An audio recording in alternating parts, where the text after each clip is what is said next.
Bonjour tous. Le docteur Franklin Nyamsi, intellectuel et critique bien connu de certains régimes africains, a réagi à l'évacuation d'urgence d'Alassane Ouattara à Paris avec des propos marqués par sa position habituelle. Voici les grandes lignes de sa réaction. Un critique des systèmes politiques en Afrique, Nyamsi a souligné le problème de dépendance des dirigeants africains envers les infrastructures médicales étrangères. Il a critiqué l'incapacité des régimes comme celui d'Alassane Ouattara à développer des systèmes de santé de qualité pour répondre aux besoins des citoyens, tout en dépendant personnellement des hôpitaux occidentaux. 2. Symbolisme de l'évacuation à Paris. Il a vu dans cette évacuation un symbole de ce qu'il qualifie de « soumission des élites africaines » aux anciennes puissances coloniales, en particulier la France. Selon lui, ce type de situation reflète un manque de souveraineté et de vision pour l'Afrique. 3. Appel à la responsabilité. Nyamsi a appelé les peuples africains, en particulier les Ivoiriens, à exiger plus de leurs dirigeants en matière de gouvernance, de transparence et d'autonomie nationale. 4. Mise en garde contre l'incertitude politique. Il a également mis en avant les risques politiques que pourrait engendrer un éventuel vide du pouvoir en Côte d'Ivoire si la santé d'Alassane Ouattara venait à décliner gravement. Nyamsi a appelé à une réflexion sur les mécanismes de succession et les enjeux démocratiques dans le pays. Je vous laisse suivre la vidéo et vous retrouve à la fin de la vidéo pour la conclusion et la question du jour. À toutes. Monsieur Ouattara, comme tous les autres dictateurs de la France-Afrique, se caractérise par une contradiction flagrante. Arrivé donc au pouvoir en 2011, nous sommes en 2025, soit 14 ans après son arrivée au pouvoir.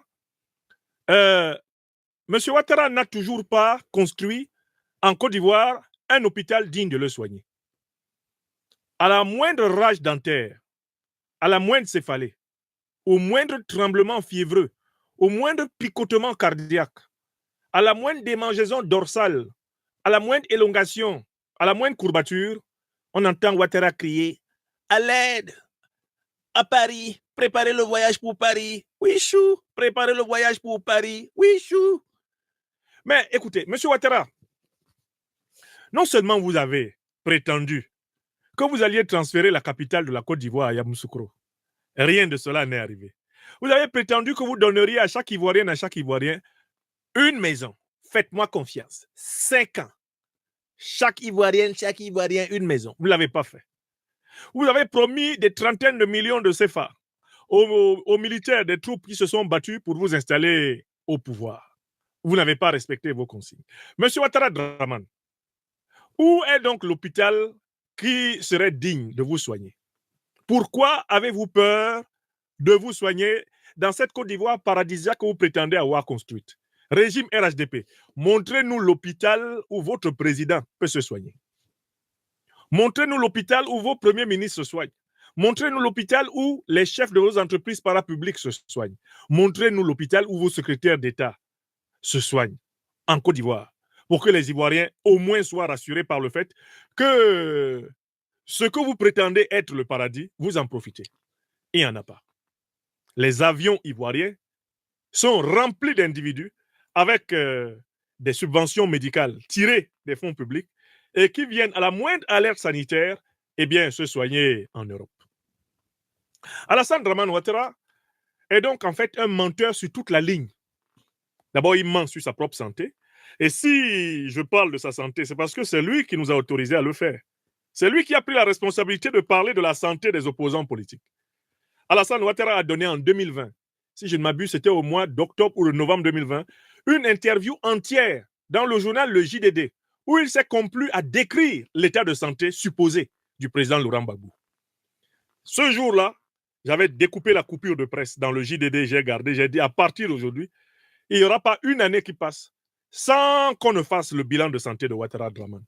Comme la santé des opposants l'intéresse, d'autant plus qu'il est le plus grand inhumateur, le plus grand enterreur d'opposants politiques de Côte d'Ivoire, en attendant que son pouvoir soit enterré, nous allons nous intéresser à tout ce qui dans son corps indique que son acheminement vers le cimetière où il aime envoyer les enfants des gens, s'accélère. Quelle que soit la manière de prendre le problème, Alassane Ouattara, 1, c'est un menteur, 2, c'est un grand corps malade. Et puis de 3, il ne pourra pas vaincre le peuple ivoirien. Le temps de la fin de son régime approche. Ce temps, qui est littéralement un temps divin, vient comme un voleur. Et ceux d'entre vous qui avaient douté qu'Alassane Ouattara finira comme il a commencé, eh bien, vous vous souviendrez de l'émission que j'ai redonnée aujourd'hui. Vous vous en souviendrez incessamment, car Alassane Draman Ouattara finira comme il a commencé. Il a commencé en posant des actes qui l'ont sorti du cœur des Ivoiriens, et il finira en posant des actes qui vont le sortir du cœur des Ivoiriens. Alassane Ouattara finira sa vie, je le pense, sincèrement, hors de la Côte d'Ivoire. Nous sommes aujourd'hui encore le 26 janvier 2025. Sa vie, là, lui, c'est hors de la Côte d'Ivoire. Tellement qu'il a haï ce pays, tellement qu'il a fait souffrir ce pays, que Dieu ne voudra pas qu'il y repose. On ne peut pas être méchant comme ça envers un pays et y avoir sa tombe. Quelques-uns des plus grands méchants africains ont été utilement enterrés à l'étranger. Quelques-uns des plus grands méchants et quelques-uns des Africains les plus aimés, même quand ils n'ont pas pu être enterrés dans leur pays natal, ont eu droit à une sépulture en Afrique. J'espère que vous connaissez l'histoire du grand Félix Roland Moumié, le président de l'Union des populations du Cameroun, assassiné par un espion français, William Bechtel, eh bien, en novembre 1960, à Genève. Quand il est décédé, puisque le régime néocolonial d'Aïdjo avait été imposé par le colonialisme français, eh bien, à la tête du Cameroun, il a été empêché de renvoyer sa dépouille mortelle dans son pays natal, notre pays natal, le Cameroun. Le président Ahmed Sékou Touré, président de la République de Guinée, fit lever un avion et organisa des obsèques nationales du leader camerounais Félix Roland Moumié dans l'un des plus prestigieux cimetières de la ville de Conakry, où il a sa tombe aujourd'hui, à l'instant où je vous parle. Donc, il faut savoir que ce monsieur Ouattara, la haine qu'il a délivrée au peuple de Côte d'Ivoire, elle lui vaudra de ne pas finir ses jours au cœur de ce peuple et de ne pas y dormir longtemps. Le grand problème avec Ouattara, c'est quel est le pays qui serait prêt à le prendre? Sans doute les pays qu'il a le plus servi. Puisqu'il a servi à asservir l'Afrique, il sera sans doute bien recueilli par ses maîtres, à défaut de finir, comme Mobutu, quelque part au Maroc, puisqu'il a été refusé plus haut, n'est-ce pas? Alassane Draman Ouattara, en réalité, a signé un contrat immoral avec la Côte d'Ivoire. Et la Côte d'Ivoire le lui rendra par une séparation immorale. On ne peut pas être méchant comme ça envers un pays, surtout un pays qui vous a adopté, un pays qui vous a donné une deuxième chance dans votre vie. Un pays qui a accepté par césarienne de vous inclure parmi ses nationaux, vous ne pouvez pas le traiter comme vous le traitez.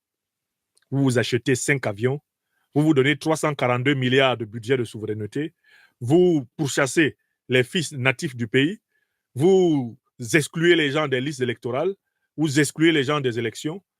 Là où vous n'êtes pas content, vous tranchez bien sûr les têtes, vous réunissez tous les nervistes et tous les voyous que vous nourrissez à Abidjan pour traumatiser le peuple ivoirien. Toutes ces choses-là, elles seront des choses au passé. Et Ouattara aussi passera. La pseudo-santé qu'il vient chercher dans les hôpitaux français ne le protégera pas de la loi irréversible de l'histoire. Écrivez ça. En conclusion, la réaction du docteur Franklin Niamsi face à l'évacuation d'urgence d'Alassane Ouattara à Paris souligne des problématiques plus larges liées à la dépendance des élites africaines envers les infrastructures étrangères, notamment dans le domaine de la santé. Il en tire une critique de la gouvernance actuelle en Afrique, qu'il considère comme insuffisante pour assurer une réelle souveraineté et répondre aux besoins fondamentaux des citoyens. Niamsi appelle les populations africaines à prendre conscience de ces faiblesses structurelles et à exiger des réformes profondes pour garantir une meilleure gestion des ressources et une autonomie véritable. Enfin, il met en garde contre les risques d'instabilité politique qui pourraient découler d'un éventuel affaiblissement ou retrait de Ouattara, appelant à anticiper les questions de succession démocratique en Côte d'Ivoire. Ce débat relance, une fois de plus, La nécessité d'un leadership africain capable de répondre aux attentes des peuples tout en réduisant la dépendance vis-à-vis des puissances étrangères. C'est tout pour aujourd'hui. La question du jour est: pensez-vous que l'évacuation fréquente des dirigeants africains vers l'étranger pour des soins médicaux reflète un échec de gouvernance?